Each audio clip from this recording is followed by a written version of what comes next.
Hey, y'all. This is Frank the Bigfoot, and you're listening to the Paranormal Punchers.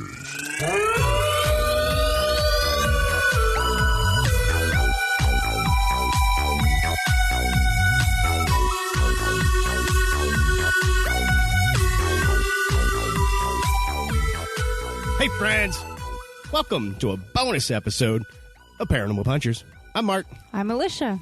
And we had the opportunity to sit down with Rob Gutro. He's a paranormal investigator, a medium, an author. He's also a weatherman, and he uses some of that science to explain ghosts and spirits and energy and things like that. He also believes that pets that have passed from this life try to communicate with us from the other side. And he wrote a book about it. A couple books. I think he wrote like 6 or more books. So rather than listen to me ramble on, why don't we jump into this interview with Rob Gutro? Hey, Rob. Thank you so much for joining us today. How are you doing?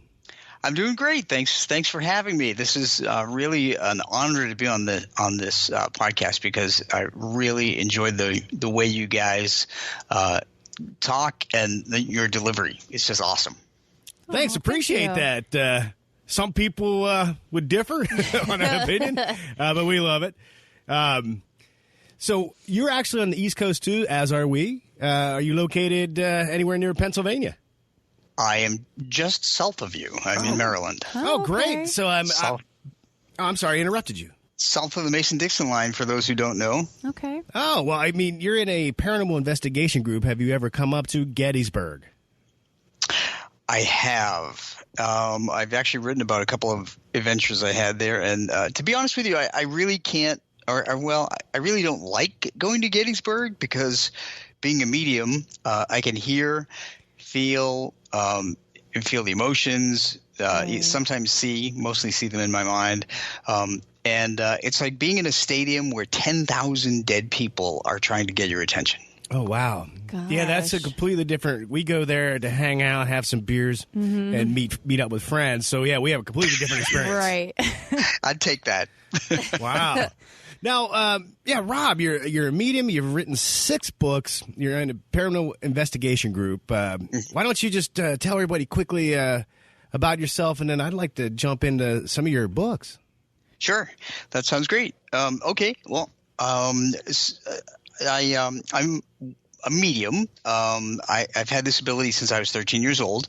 My granddad showed up in person in color when I was alone and scared the devil out of me. And over time, I never paid much attention to it, but I've had experiences over my life. And then when my puppy passed away in 2005, he opened the door. He became the world's best canine communicator from the afterlife, and everybody started coming through. People, pets, everything. So I started writing everything down and blogging about it. And I've now published my 6th book, working on my 7th and 8th books about people and pets, how they communicate from the other side, and the difference between a ghost and a spirit. Ooh. Wow. Can you tell me the difference? Yeah. I can. So you guys being paranormal investigators, you know it's all about energy, and you use all kinds of equipment to measure energy, whether it's temperature change or electromagnetic fields. So as a scientist, as a meteorologist, to me, energy is the foundation of the paranormal. We just haven't, science hasn't caught up yet with the paranormal to make it normal. But so the difference between a ghost and a spirit is they're both energy. A ghost is energy. Ghost and spirit are energy combined with memories, personality, and knowledge. And we decide to stay earthbound in a fixed location, and that's what I call a ghost. Or we cross over and join the energies of the cosmos or heaven, paradise, whatever. That's what I call a spirit. So they're the same energies, same memories, personality, knowledge. Location is what distinguishes them from one another. Oh. So if when we were in Gettysburg and we heard somebody walking above us, but there was no one up there, that would be a ghost. That would be an earthbound ghost, yes. Okay. So like someone like your great-grandmother who passed away on your mother's side, that would be a spirit. She's crossed over. So she comes back from time to time to watch over you and make sure that you're not doing something you shouldn't be doing. Wait, do you know this for a fact? I do know this for a fact. Because no, every once in a while, my mom's like feels like my grandma's watching over me. Yeah, well, well, there you go. Now you've got confirmation from a medium. So that's the difference. So earthbound ghosts stay in a fixed location, and they stay there for, reasons of their own choosing, whether they like the house they grew up in, or maybe they died there and they're confused when they wake up on the other side, like soldiers in a battlefield. That's why hospitals and prisons are full of ghosts. They wake up on the other side, and they're either confused about where they are, or I found that people who are like very steadfast in their religion are afraid to cross over because they remember every bad thing they did in life. Oh, wow. Yeah. Interesting. What is the, if you can tell us, one of the most intense experience you had with a ghost? Oh gosh. Well, there was a case that I call the double murder ghost investigation that I did with the Inspired Ghost Tracking Group of Maryland. And that's in my book, Lessons Learned from Talking to the Dead. The reason it's the most intense is that myself and another medium, Troy, from the group, were called into this home with the investigators because they were experiencing weird stuff and they have children. So we wanted to help them out. We knew nothing about the house, Troy and I. When we got there, we kept getting drawn to certain parts of the house. And we both wound up communicating with two different ghosts that were women. We both also got messages from these two women, one older, one younger, that they were brutally murdered in the home. And as it turns out, there were two women that were brutally murdered in the home. We verified everything with police reports. It was in the local papers, I guess, years and years and years before. But those women stayed behind. So they're there. And we actually got a photograph of an orb, which is the most simple form of a ghost can take, in a ball of light. And in that orb was a face of one of the women. And that's the cover of my second book, Lessons Learned from Talking to the Dead. Wow. Oh, wow. Yeah, it's pretty creepy. Right? Really, it's creepy. But it's also very sad because these two women decided to stay behind, for a specific reason. So folks want to know the whole story. They can read Lessons Learned. But there's pictures in there of the orb and all of the things they shared with me, which was intense because they were so brutalized by this guy who was a tenant in that house, and he went off on drugs. It's very sad. How do you deal with that? How when you go home after an investigation, you had such an intense experience. How do you process that? That's a really good question. It takes a while to process it. But we have a couple of tips for investigators when they deal with a lot of earthbound entities, because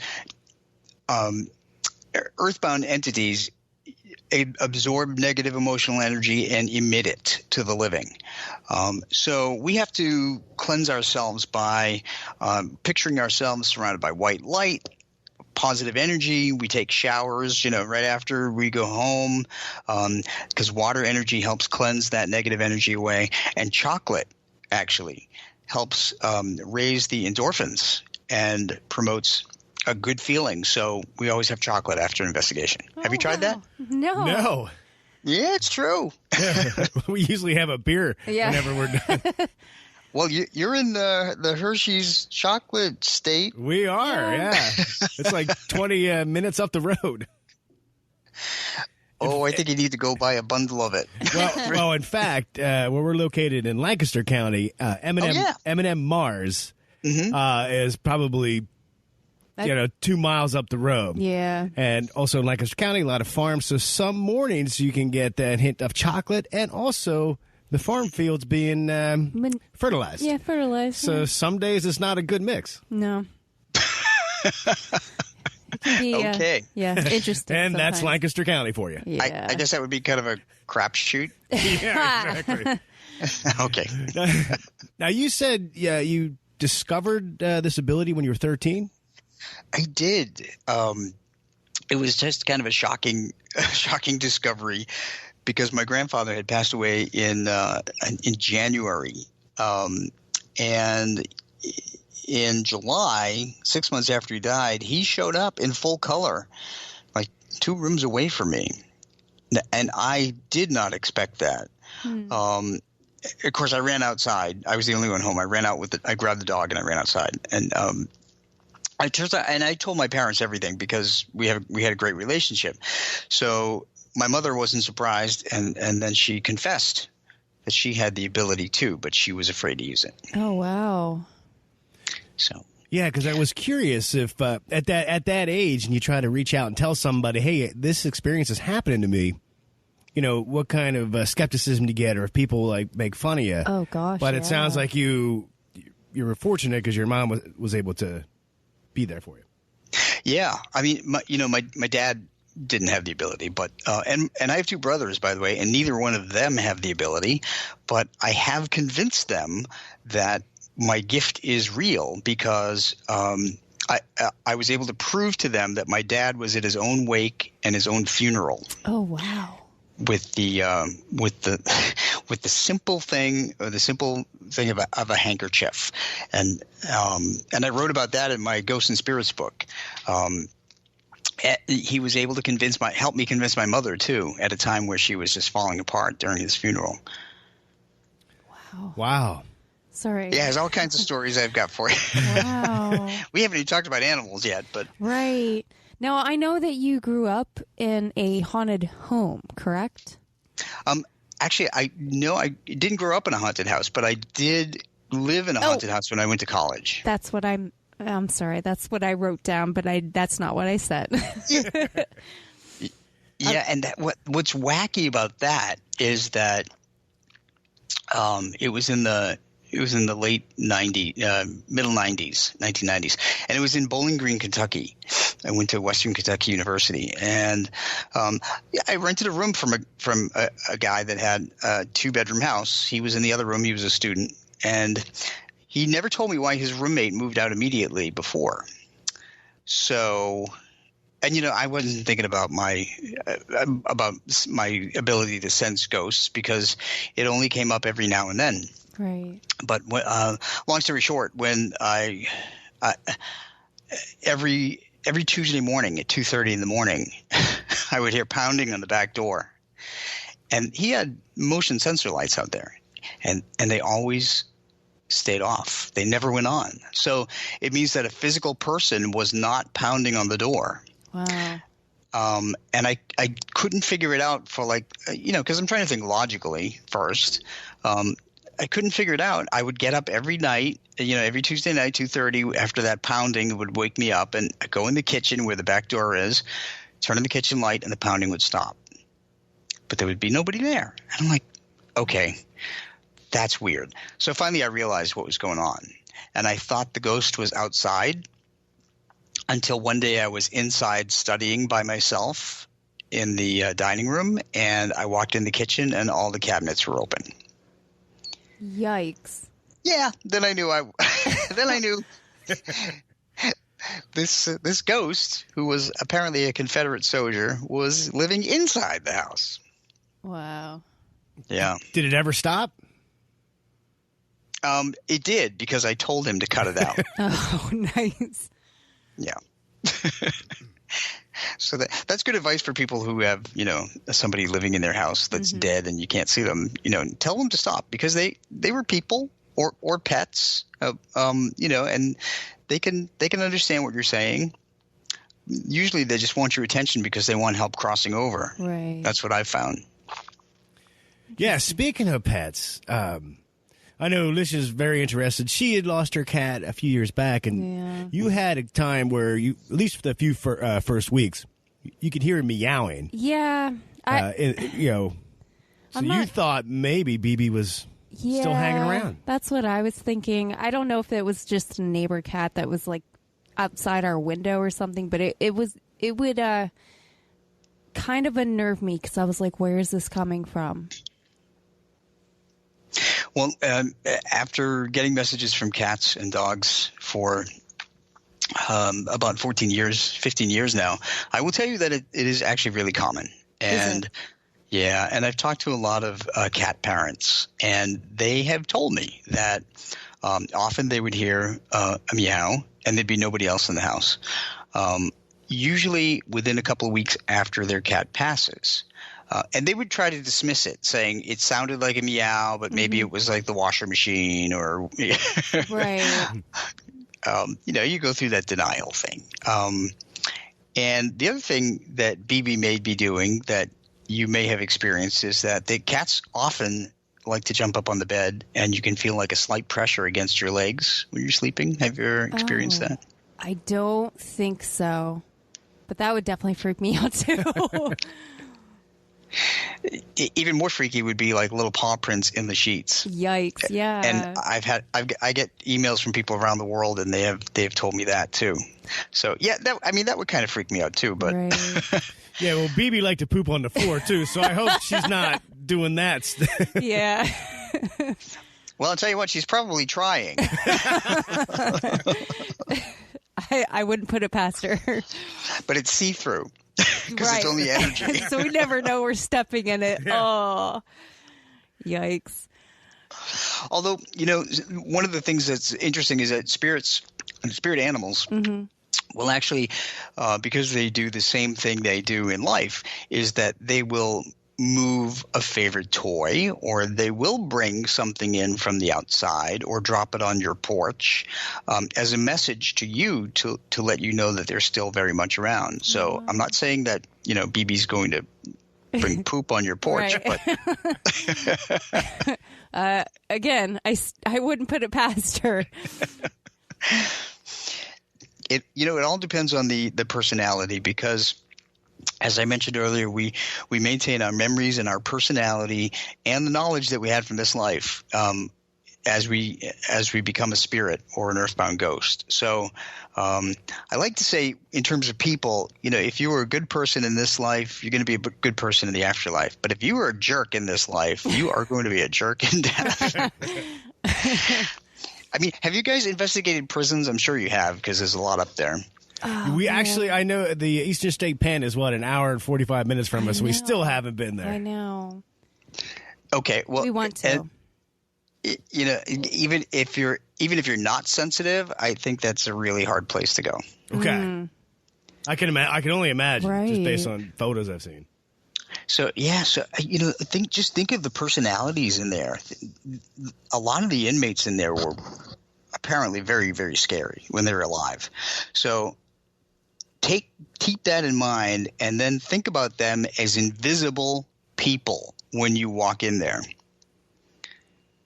That's even more scary. Right. Yikes. Have you been to Eastern State Pen? I have not. Okay. I don't have any interest in going, to be honest with you, because for that exact reason. Oh, yeah. I did visit a prison in Maryland, Maryland House of Corrections, that they were tearing down. And there were quite a few active ghosts in there as well. They've since torn it down and built a new prison on top of it, but they invited the public when they were tearing it down, and I thought, okay, I'll go in and give it a shot. Right. But no, it's not something that I want to make a habit of Now, doing. Do you think that whatever they built on top of that, is it still going to house some of those ghosts and spirits? I love that question. Okay. My experience is yes. So what I've found is that once a structure that a ghost chooses to inhabit is torn down, there are a couple of things that happen here. Because they're energy, they need to continually either be sheltered, just like heat in a room. Mm-hmm. If you think of heat in a room, over time in the wintertime, that heat dissipates and it gets cold because the motion of molecules slow down, the motion of air molecules. So right. So fast-moving molecules of air are warm air. Slow-moving molecules of air are cold air. So they need a place to be contained in order to stay together. When the structure is torn down, they usually go to the nearest structure. And once the structure is rebuilt, they can very much come back to it. Okay. So one of the things I wrote in my book, The Ghosts of England on a Medium's Vacation. My husband and I went to England a couple of times, and he's a big amateur historian of the Tudors, the Tudor period. He reads everything about the Tudors, and I don't follow it at all. So he planned a trip, and we encountered that very thing, that there was a ghost that turned out to be living in our room. Wow. But he never visited that room. He gave me all of this information, including his first name and including a date and including the location of his, what it turned out to be his greatest defeat in battle, his biggest life embarrassment, which turned out to be about 20 miles away from this castle turned bed and breakfast. So the castle was the last thing remaining standing when he died. And instead of – because he couldn't haunt the battlefield where his greatest defeat was, so he went to the castle. Interesting. And he turned out to be a prince, actually. Oh. Prince Rupert was his name. And I had to put all that together when I came home, because all I had were dates and places and his name. And it's, mediumship is a puzzle that you have to put together. Right. But he was an entity that didn't die he didn't even die on the battlefield. He chose in death after he died that he was going to haunt the battlefield. But ghosts realize they can't stay out in the open because, weather is energy. Weather will just batter and scatter the energy. So okay. He found the castle, and he found the room that I happened to be in. Too funny. Yeah, you had that whole book, Ghosts of England on a Medium's Vacation. So you just traveled England and just were documenting the experience you were having? Yeah, so what I do is whenever I go on travel, I've always liked to write. So I always take blank journals, and I just write about these places that I travel to because I want to remember them. So I have these journals, and I can pull them out and go, oh, yeah, I remember this from going to Spain, or when I went to England, or New Hampshire, or wherever I went. Mm-hmm. So yeah. But one thing when you're a medium is that sometimes it's really hard to turn this off. Right. It's I liken it to be like to being in the line at a supermarket checkout, and somebody keeps calling your name. And eventually you're going to turn around and go, what? Who are you, and what do you want? Right. And that's kind of what happened in England. So how does your husband deal with that? Does he ever say, could you please turn it off for a little bit? Well, he used to, but he doesn't do that anymore. So when he and I met in 2005, he didn't have any abilities. He would, so we would go into places like historic mansions, and I would tell him that, there's a little girl in this mansion, the Bellier Mansion in Bowie, Maryland. And he'd roll his eyes and he'd go, whatever, just, go talk to the house historian and see if, there really was a little girl in here that died. And by the way, there was, and her name is Anna. And when I found out she was buried in the backyard, that really gave me goosebumps. Yeah.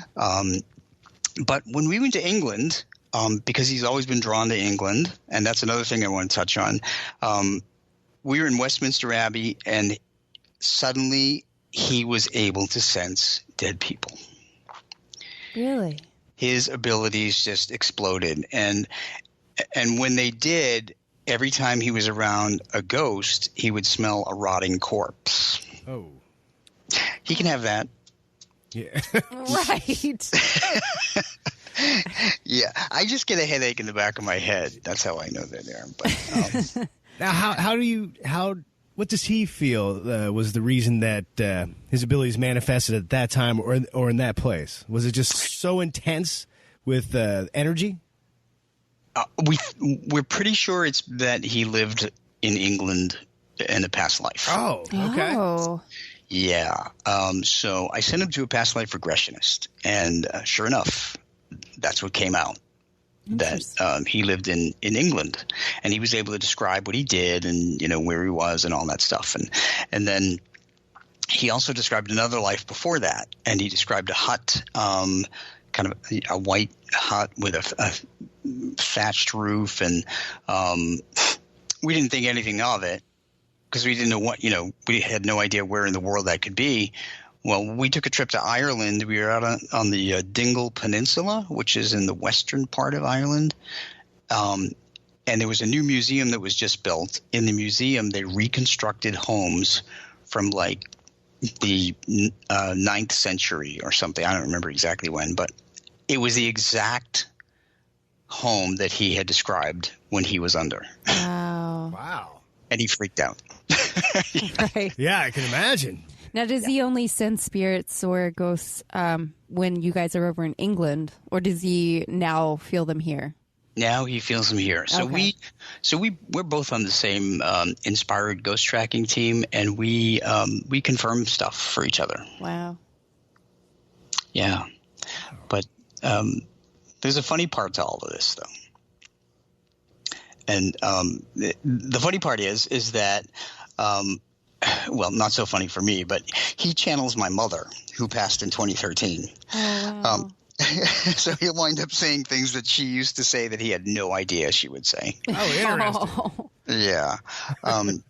But I have even one better, because since we've been together, his late partner, who died in 1996, this guy named Ed, that I never met in life, I never even knew him, he has been with us since we met. And Ed I've kind of befriended Ed over the last 14 years. I've gotten to know him so much that I wrote a book about him, my latest book called Kindred Spirits, When a Medium Befriends a Spirit. So wow. Ed always tells me stuff that Tom had never told me. And then I would tell Tom, and he'd say, "Are you talking to Ed again? I don't like that." Yeah, I bet. I mean, think about this, guys. If you had this ability, and your spouses or your partner's late partner was telling you all kinds of secrets or the way they live together. Yeah. No, thank you. Yeah, exactly. Yeah. Now, I'm curious. As a weatherman or meteorologist, from the science angle, how do you, explain or use that in this field? Well, the foundation of all my books are really about energy. So, as we mentioned a little earlier, that I think energy is the foundation of the paranormal, and I've kind of figured out how it works scientifically. Because ghosts and spirits are energy, they need energy in order to get strong enough to convey their presence or give us messages. So I look at a ghost or spirit as a light bulb that doesn't have a charge. It needs to draw on something. So both of them draw on physical energies: heat, light, water, and electricity, because all of those things have energy. However, the difference lies in the emotional energies that they draw. So ghosts draw on negative emotional energy. That is fear, anxiety, depression, anger, things like that. Spirits draw on faith, love, and hope. That's what brings them back. That's what gives them strength. So, but the other caveat, to a ghost is that although it draws on negative energy, emotional energy. So if someone is angry in a home, they're basically plugging that ghost in to come and give them a sign that they're there. But the ghosts not only absorb that energy, it emits that energy. So it causes living people to be anxious, nervous, angry, depressed, short with other people. So it's a vicious cycle, and that's why ghosts need to cross over. Wow. Now, you also investigate not only England, but also the East Coast here. I have. Could you tell us maybe one of the creepiest things that ever happened around maybe an area where we could even go visit? Oh, gosh, creepy nearby. Sure. You're in Pennsylvania. Yep. Let's talk about New Hope. Okay. Have you been there? I have not, but I'm familiar with the name. Have you been to Old Hope? Are you hopeless? Okay, just check it. So New Hope is it's on the eastern edge of the state, and it borders a river, and I think it's the Delaware River, and of course New Jersey is on the other side. So we were actually going to stay there and explore some of the historic stuff there. And we actually had a hotel room or bed and breakfast room. And as soon as we pulled into the town, I was getting really nervous. I was getting very anxious, and I was extraordinarily uncomfortable. So my husband Tom said, "Well, why don't we just walk around and see if we can see anything in here?" And I said, "Okay, we can do that." So we walked around the town, and the longer I walked around the town, the more uncomfortable I became. There was so much negative energy. There were so many. There were people that died there. It felt like there was like dark energy, like people were playing in the black arts there. There's a whole history behind New Hope, and it some of it revolves around the Revolutionary War. I think that George Washington was there. Regardless, I could not stay in that town, so we canceled our night at the bed and breakfast. And, it was non-refundable, and I didn't care. I said, I am not staying here. The negative energy was so bad for me as a medium that I could not stay. So, wow. New Hope. Okay. Right.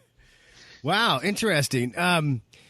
Curious, do you have any advice for anybody that might be manifesting this ability and they're afraid or they don't know who to talk to?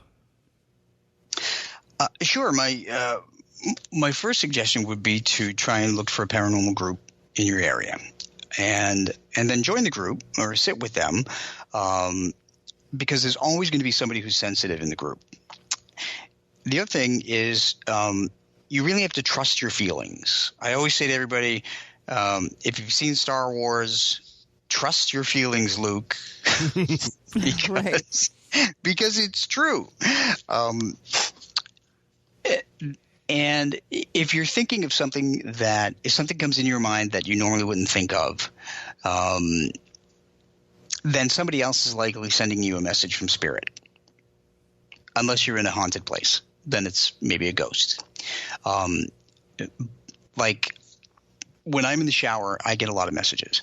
And sometimes I'll hear big band music. Now, when was the last time you guys ever heard big band music? I don't know. Probably in a movie. Right. Yeah, probably. There you go. It's been a couple of decades. But my dad used to play in his own band in the 50s, and he played big band music. And so he played the trumpet, and he loved big band music. So whenever I hear that, I know my dad is around me. Oh. Why do you think it's when you're in the shower? Well, because I'm usually at peace. It's either it's either in the shower or it's sitting at the computer or driving or something that I get most of my messages. Oh wow. Okay. I always joke with people, and I say, my shower has there's been so many old ladies in my shower that I just can't keep track. Now, do most of the messages that you get, is it more feelings, or can you actually hear somebody speaking? It's actually both. Okay. Yeah, it's actually both. I hear them speaking in my head. In one particular investigation we went on, there was a man in the house. Turns out he was a spirit, and he was speaking. I think he was speaking Greek. Now I don't speak Greek. Right. I don't even know anything about feta cheese. That's the extent of my Greek. Right. But I knew he was speaking Greek, and I couldn't understand what he was saying. And we were doing an investigation there, and because it was actually an earthbound ghost, it turns out the homeowner, said that her father was from Greece, and he only spoke Greek. So that made perfect sense to her that her dad was around, and her dad was actually around because there was a very bad earthbound ghost in the house that he was trying to protect her from. Oh, wow. So, and that story is actually going to be in my next book that I'm writing, which is The Hauntings of the Inspired Ghost Tracking Team. Awesome. Oh, excellent. Well, why don't you tell everybody where they can find your books? You can find them on Amazon.com, and they're in paperback and ebook. And they're all under $10 for paperback, and they're all under like $3 something for ebook. And the reason I'm able to do that as a self-publisher, I make them as inexpensive as possible because I want people to read them and learn how spirits communicate, so that they can see signs from their loved ones, whether people or pets. Wow. Yeah, that's awesome. Yeah. And this has been awesome. I can't thank you enough for taking time out of your day to hang out and talk with us. Yeah. Well, it's been my pleasure, and I hope to come back because I'd love to talk to you guys about all the ways pets communicate from the afterlife. Oh, for sure. And I'll put links in the show notes so people can find your books. And Rob, thank you so very much. I know. Well, thank you both. And if you have any earthbound ghosts, tell them to get out. You got it. And I hope you have a great night. You too. You. Take You care, too. and we'll talk soon. Thank you. Bye-bye. Good night. All right. Why don't we take a break, and we'll be right back. What a beautiful morning. Rise and shine, friends. We're looking for Bigfoot today. Oh, my God. What was that? Is that Bigfoot?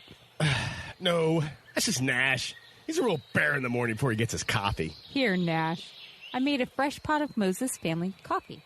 Their original roasted pecan is amazing. Yum. This is amazing. Bigfoot's right behind me, isn't he? Run! Ah! Go to mfjerky.com and use promo code SpookyJerky15 to save 15% off your entire order. Moses Family Coffee. The best way to start your paranormal or normal adventure. And we're back. Hey, thanks everyone for listening along. Rob, thank you for taking time out of your day to hang out with us and tell us all about your books and your experiences. That was super fun. Lish, I can't believe I haven't made more jokes about this. But I'm sorry, but the fact that, BB leaving ghost poops. I know. I mean, it sounds like it would be literally something she would do. Yeah, she would. For sure. Yeah. I think if she could stick around, that's what she would be doing to me. Mm-hmm. Yep. You know what's weird? Maybe this was her. I thought I heard something in the basement. I assumed it was a kid down here lifting weights. So I opened the door, lights were on, and I heard what sounded like something go across my guitar strings. What? It's not plugged in the amp. That sound like electric guitar strings make. Okay. So I came down because I figured the kid was down here with his girlfriend. I got to chase him out. And there was nobody. Oh. So maybe BB, maybe she drug her tail across or something. Right. She always liked to rub against him. I know, she did. Well, I hope you enjoyed this bonus episode. as much as we did. Until next time, everyone, take it easy, be cool, and remember, if it's not weird, It's not worth checking out.